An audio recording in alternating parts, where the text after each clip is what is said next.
weet niet dat het een tragische, een tragedie moet wees dat daar nog een persoon moest geweest het wat hier diezelfde situatie gegaan het. Nadat daar moet mensen geweest het wat mensen moest al bijgestaan het en gehelp het met kennis wat op doodwelms is. Weet, en voor mij lijkt het dat we niks gedaan aan die zaak met hierdie dwelmsituasie nie. Want dan komt de draak niet een ergere situatie. En die kinders raak uit die, je weet, de draak, hoe zal ik zeggen, uit die hand uit. En niemand doet niks daaromtrent nie. 2007 heb ik die patiënt verwerkt met dwelms. En well, het was een lekker gevoel. Maar zoals ik zei, dat toen ik de Heer vergifnis vraag, heb ik gevoel dat te begeven met onmiddellijk. En ik geloof wat de Heer voor mij gedaan heeft, dat staat het er niet gedaan.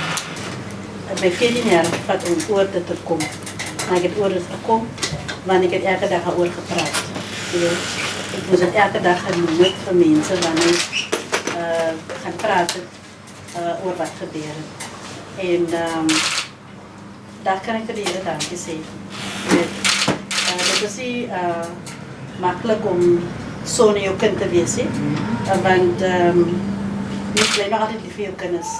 En ik was toch elke dag vereeuwigd, want hij was bij sportief en hij was bij spontaan geweest.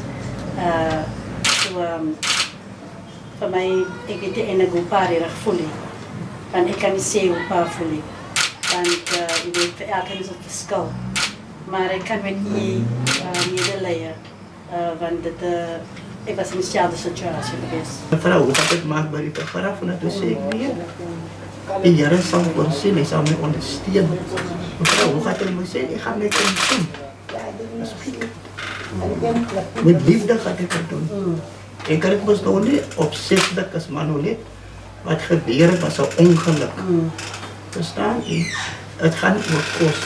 Die kost was daar.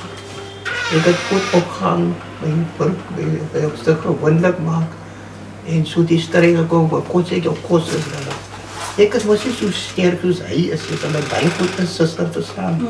Dat zal ik meer sterker of zo. Nee, wat moet ik maken? Verstaan je zuster? Dat heeft ook zo'n plaatsgevonden. Dat is een, ik voel ook aan mijn binnenkant, ik voel ik nog een beetje zeer. Het zal niet zo makkelijk wezen, maar die Heer is getrouwd. Hij is getrouwd. Hij is ook altijd getrouwd. Hij is getrouwd. Dank u. Oké, zuster. Ik heb klein voor u te ontmoeten.